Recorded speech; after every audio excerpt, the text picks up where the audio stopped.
ஓம் நம சிவாய குருவாழ்க குருவே துணை ஆன்மீக நண்பர்களுக்கு வணக்கம். இன்னைக்கு நாம் இந்த வீடியோ பதிவில் பார்க்க போகிற தகவல் என்னன்னு சொல்லி கேட்டிங்கன்னா, காலடி மனம் வைத்து பிரிந்து சென்ற கணவன் அல்லது மனைவியை மீண்டும் அவங்களாம் மனம் திருந்தி தேடி வர வைக்கக்கூடிய ஒரு சக்தி வாய்ந்த சல்லிய பூஜை பிரிவு முறையை பற்றி தான் நான் இந்த வீடியோ பதிவில் முழு விளக்கத்தோடு சொல்ல போகிறேன்.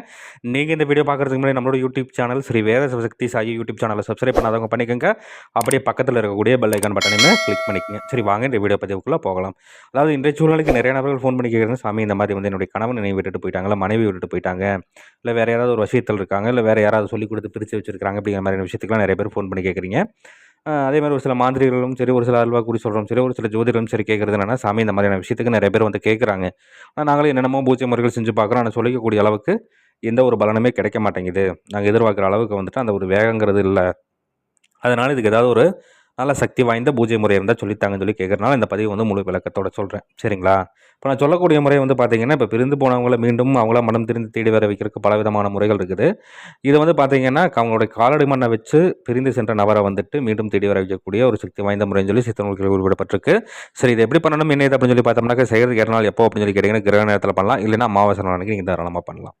இப்போ அந்த மாதிரியான நாட்களில் நீங்கள் முதல்ல என்ன சொல்லி கேட்டிங்கன்னா, இப்போ பிரிஞ்சு போன நபர் யார் தேடி வரணுமோ அவங்களுடைய காலடி மண்ணை மட்டும் நீங்கள் முறையாக சேகரித்து வச்சுக்கணும். அது கூடயே வந்து சாம்பல், சரிங்களா? இந்த இரண்டையும் வந்துட்டு நீங்கள் ஒன்றா சேர்ந்து நல்லா கலந்து இதோட அழிஞ்சி விதை தைலம், சரிங்களா? அழிஞ்சி விதை தைலம் வந்து விட்டு இதோட பச்சரிசி மாவு வந்து விட்டு பாவை பிடிக்கணும். இந்த பூஜை முழுக்க முழுக்க வீட்டுக்கு வெளியே நீங்கள் பண்ணிக்கிறது ரொம்ப சிறப்பு, சரிங்களா? வீட்டுக்கு வெளியே வந்து இந்த அரசமரம் வேப்பமரம் சேர்ந்த மாதிரி வளர்ந்துருக்கும், அந்த மாதிரியான இடங்களில் பண்ணலாம். இல்லை அப்படிங்கிற மாதிரி ஆலமரத்தினுடைய வடக்கு திசையில் பீடமாக வச்சு பண்ணலாம். இல்லை அப்படிங்கிற மாதிரி இருந்ததுன்னா ஆற்றங்கரையோரமாவோ எரிக்கரையோரமாவோ பீடம் அமைச்சு பண்ணிங்கன்னா நல்ல ஒரு பலன்கிறத பார்க்கலாம்னு சொல்லி சித்த நூல்களில் குறிப்பிடப்பட்டிருக்கு. அந்த மாதிரியான இடங்களில் என்ன பண்ணு கேட்டிங்கன்னா, நீங்கள் முதல்ல தலைவாழையில் வச்சு அந்த இடத்துல முதல்ல வாசனை திரவியங்கள்லாம் நல்லா தெளித்து விட்டுட்டு அந்த இடத்துல வந்துட்டு தலைவாழையில் வச்சு 2 பாவை பிடிக்கணும். ஒரு ஆண் பாவை ஒன்று, ஒரு பெண் பாவை ஒன்று பிடிச்சு அதுக்கு எந்த அளவுக்கு அலங்காரங்கள்லாம் பண்ண முடியுமோ பண்ணிவிட்டு நீங்கள் முறையாக வந்து என்ன பண்ணு கேட்டிங்கன்னா, ஒரு பனைமரத்தினுடைய ஓலை, சரிங்களா? 2 ஓலைகள் எடுத்து வச்சுக்கணும். 2 ஓலைகள் எடுத்து வச்சுட்டு நான் இந்த வீடியோவில் ஒரு எந்திரம் ஒன்று கொடுத்துருக்கேன். இந்த எந்திரத்தை வந்து 2 ஓலைகள்லையுமே 2 ஓலைகள்லையுமே நீங்கள் வந்துட்டு வரைஞ்சிக்கிட்டு 2 ஓலையிலையும் வந்து சம்மந்தப்பட்ட நபர்களுடைய பெயர் வந்துட்டு நீங்கள் இன்னார் மகள் இன்னார் அப்படிங்கிற மாதிரி நீங்கள் வந்துட்டு தலைமாற்றி எழுதிக்கணும். தலைமாற்றி எழுதி இப்போ ஆண் பாவையில் பெண்ணுடைய பெயர் வச்ச இதுவுமே, பெண் பாவையில் ஆணுடைய பெயர் வச்ச ஓலையும் வந்து சுருட்டி ஒரு பச்சை நிற காட்டன் நூல் வச்சு நல்லா சுற்றி அதுக்கு மேலே வந்துட்டு வச்சிடணும். வச்சுட்டு முறையாக வந்து இதற்குண்டான தூப தீபங்கள் படையிலெல்லாம் கொடுத்துட்டு இதற்குண்டான மந்திரம் நான் இந்த வீடியோவில் கொடுத்துருக்கேன். இந்த மந்திரத்தை வந்து உச்சாடனம் கொடுக்கணும், சரிங்களா? இப்போ கிரக நேரத்தில் பண்ணுற மாதிரி இருந்ததுன்னா கிரகண நேரம் முடிகிற வரைக்கும் நீங்கள் மந்திர உச்சாடனம் கொடுக்கலாம். இப்போ இதே நீங்கள் அமாவாசை நாளைக்கு பண்ணுற மாதிரி இருந்ததுன்னா பௌர்ணமி வரைக்கும் நீங்கள் இந்த பூஜைகள் செய்கிற மாதிரி இருக்கும். இந்த மாதிரி பூஜைகள் செய்து ஒரு சிலருக்கு இந்த பூஜைகள் செய்யவே பிரிஞ்சு போன நபர் வந்து மீண்டும் தேடி வந்த இதெல்லாம் இருக்குது. நீங்கள் அதற்காக வந்து பூஜையை வந்து பாதியிலே நிப்பாட்டிடக்கூடாது, சரிங்களா?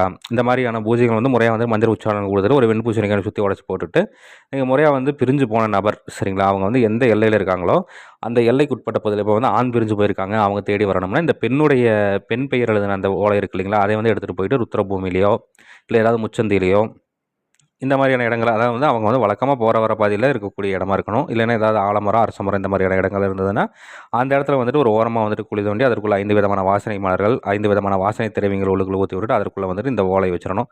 இப்போ பிரிஞ்சு போன நபர் வந்து பெண்ணாக இருந்தாங்கன்னா இந்த ஆண் பெயர் எழுதின இதை கொண்டுட்டு போய் வச்சிடணும், சரிங்களா? இந்த மாதிரி வந்து மாற்றி வச்சுட்டு நீங்கள் முறையாக வந்து என்ன பண்ணு கேட்டிங்கன்னா, அதற்கு உண்டான அந்த இடத்துல வந்துட்டு ஒரு படையல் ஒன்று கொடுத்துட்டு, நான் அங்கே இருக்கக்கூடிய தேவதைகளுக்கு சின்னதாக ஒரு படையல் ஒன்று கொடுத்துட்டு சங்கல்பம் எடுத்துட்டு இந்த மந்திரத்தை எத்தனை தடவை முடியுமோ அதை தடவை உச்சாரணம் கொடுத்துட்டு வந்துட்டிங்கனாவே பிரிஞ்சு போன நபர் வந்து எத்தனை நாட்களாக இருந்தாலும் வெகு விரைவில் தேடி வந்துடுவாங்கன்னு சொல்லி சித்த நூல்களில் குறிப்பிட்டிருக்கு.